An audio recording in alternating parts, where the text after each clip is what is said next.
Lagi anget-angetnya SBMPTN, UTBK, SNMPTN. Kali ini ada satu bahan lagi untuk para pejuang UTBK, pejuang SNMPTN, SBMPTN. Salah satu jurusan favorit itu jurusan informatika atau ilmu komputer atau apapun judulnya, tapi maksudnya itu. Kali ini saya ingin mengulas apa sih sebetulnya core knowledge atau keahlian dasar, keahlian inti para sarjana teknik informatika. Kalau kedokteran udah banyak yang tahu ya, tuh banyak yang ngira-ngira walaupun keliru.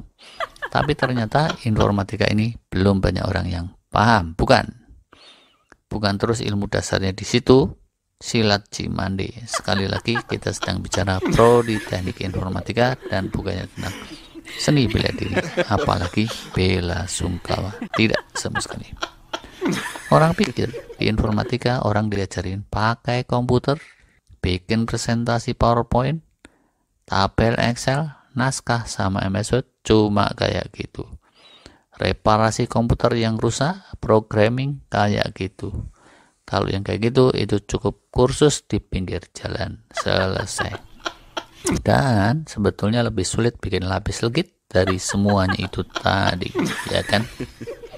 Banyak yang diajarkan di teknik informatika, tapi salah satu core knowledge, pengetahuan inti, ilmu esensial yang harus dipahami secara ngelotok oleh para calon insinyur informatika atau computer scientist di mana-mana, itu yang utama namanya computational thinking.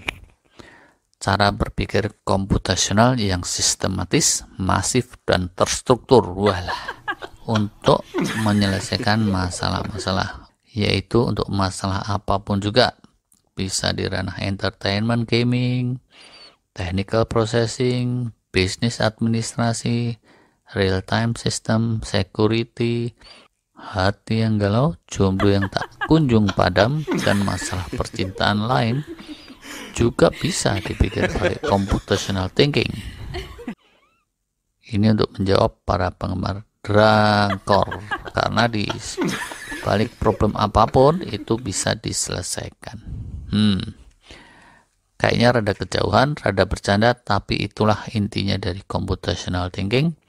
Itu adalah suatu life skill, bekal hidup yang bermanfaat bagi para informatikawan dimanapun nantinya mereka bekerja. Saking pentingnya ya, zaman sekarang udah berapa tahun ini, semua sekolah leadership yang top, entah itu sekolah bisnis atau sekolah militer yang formal, atau semua kawah candra di muka untuk menggembleng konsultan-konsultan bisnis yang kelas wahid, semuanya mengajarkan dan melatihkan teknik-teknik problem solver yang sip, yang jitu. Ketajaman berpikir, ketajaman dalam mengatasi masalah, bagaimanapun juga itu pembeda utama antara manusia dengan embek dan makhluk lain. Dan pembeda utama antara manusia unggul dengan manusia yang ecek-ecek. Jadi nanti ya, yang masuk stay ITB atau sekolah informatika dimanapun juga, ingatlah ini. Kuasailah computational thinking sebaik-baiknya. Itu salah satu kunci menjadi informatikawan sejati. Salah satu kunci menjadi pemimpin yang sukses, yang efisien di bidang bisnis, strategi, militer, politik, dan bidang-bidang lain. Saking pentingnya computational thinking di negara-negara maju, lama-lama didorong bahwa dasar-dasarnya itu dikemas menjadi pelajaran sejak di pendidikan dasar. Tapi tenang saja, bukan artinya nanti informatika akan turun derajat dari perguruan tinggi jadi sekedar mata pelajaran SD atau SMP, karena semua itu ada tingkatan-tingkatannya, ya kan? Pelajaran matematika sudah ada sejak SD, tapi ada juga pelajaran matematika untuk para doktor, benar gak? Pelajaran menggambar juga, ada pelajaran menggambar SD kelas 1, tapi ada juga seni rupa, pelajaran menggambar tingkat doktoral. Seni musik sama. Ada yang kelenengan, jadi pengamen pakai karet 2, ada yang tingkat doktor bidang musik, sama.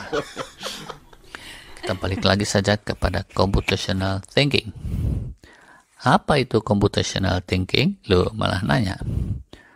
Dosen kami dulu, Bu Ingo namanya, doktor senior dari STI ITB, kurang lebih menerangkan bahwa dia meliputi 4 hal pokok. Ingat-ingat nih, pertama, kemampuan memahami masalah.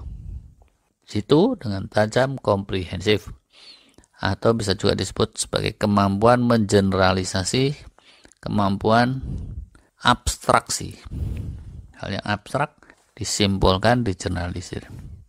Memahami masalah secara tajam dan komprehensif.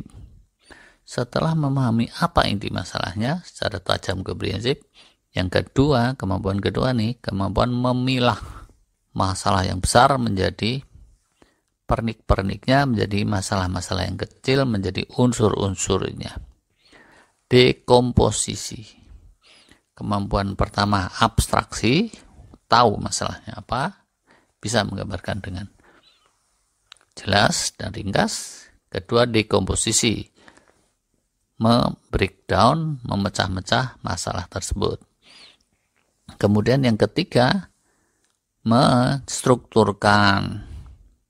Untuk penstrukturan itu, jadi orang harus punya kemampuan pengenalan pola-pola dan keteraturan-keteraturan, atau ini boleh dibilang juga pattern recognition, data representation. Dan yang keempat itu membuat logika, solusi atau algoritma, pemrograman, coding, sintesa, ya kan. Setelah tahu masalahnya, sudah bisa dekomposisi, sudah bisa menstrukturkan, maka harus bisa juga menyiapkan algoritma, pemrograman, coding, atau sintesanya. Solusinya artinya, ya kan. Intinya itulah. Dalam bahasa awam bagaimana? Nah, pertamanya kita mesti jernih melihat pokok permasalahannya. Kayaknya gampang, tapi namanya manusia kadang matanya siwar, ya kan? Dulu zaman Krismon ya. Indonesia kisah, kerusuhan di mana-mana, KKN merata-rata. Wartawan tanya sama dokter. Gitu ya. Indonesia ini masalahnya apa sih Pak Dokter? Masalahnya multidimensi. Tuh lihat.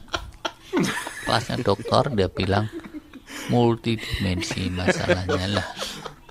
Kalau mengidentifikasinya dengan sumir begitu, gimana mengatasinya? Buntu. Nah, dokter itu sampai sekarang dia belum bisa memformulasikan solusinya. Karena apa?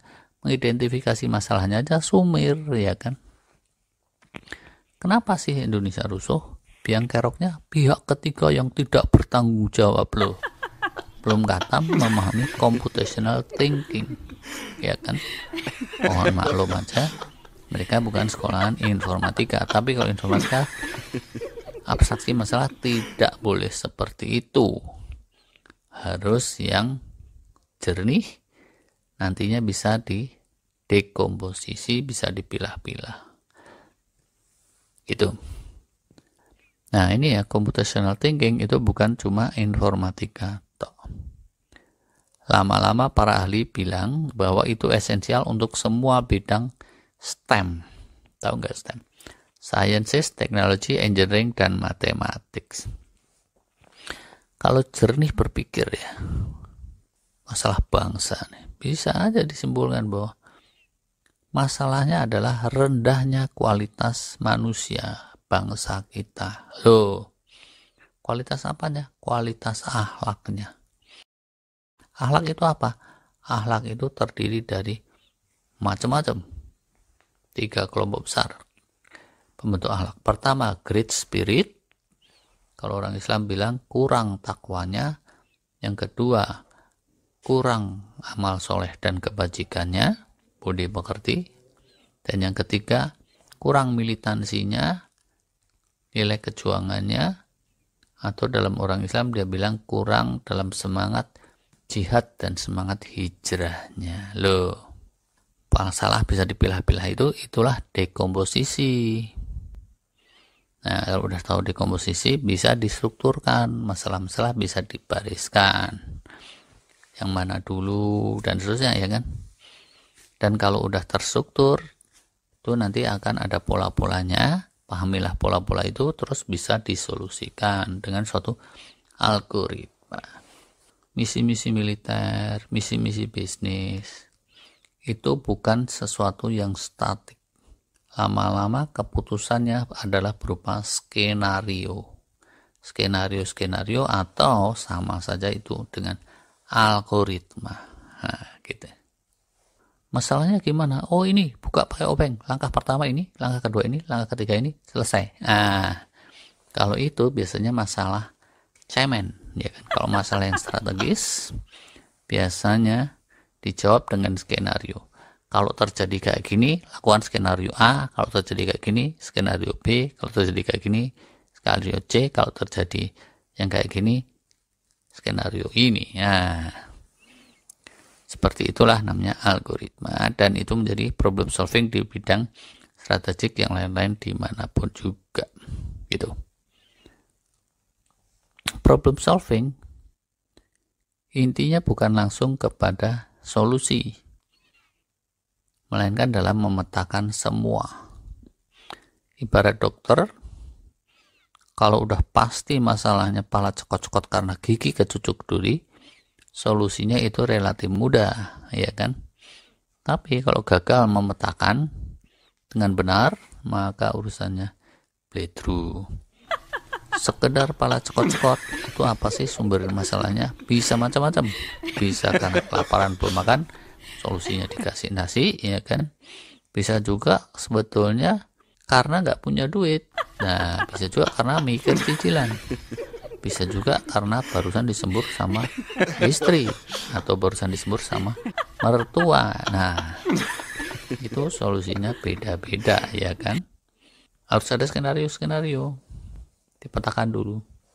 Semakin tinggi kompleksitas masalah, itu solusi pun tidak bisa fix. Solusi mesti berupa skenario yang dalam computational thinking disebut algoritma. Sekedar cekot-cekot karena kepala kejedot penjut, itu dokter puskesmas saja ketinggian untuk mengatasi hal itu. Cukup Pak Dukun pijet, ya kan? Kalau masalah tender triliunan atau negara diserang musuh, maka solusinya nggak bisa sesimpel itu. Harus berupa skenario-skenario. Musuh itu bisa berupa manusia dari negeri asing, bisa manusia-manusia dari dalam negeri, bisa musuh-musuh dalam wujud lain non manusia lah. Terus saja semua diskenariokan, tapi generalisasinya, pengenalan patternnya mesti benar, dan solusinya mesti juga benar dalam mengantisipasi segala kemungkinan. Nggak boleh ada yang bolong, ada yang belum terskenariokan, nggak boleh. Supaya bisa semua, berarti abstraksinya harus benar, dekomposisinya harus benar, pattern recognition-nya harus benar. Wah, ini kalau teoritis gini agak sulit dicerna ya. Dan ini jatahnya anak-anak kuliahan, mungkin kita harus pakai dongeng.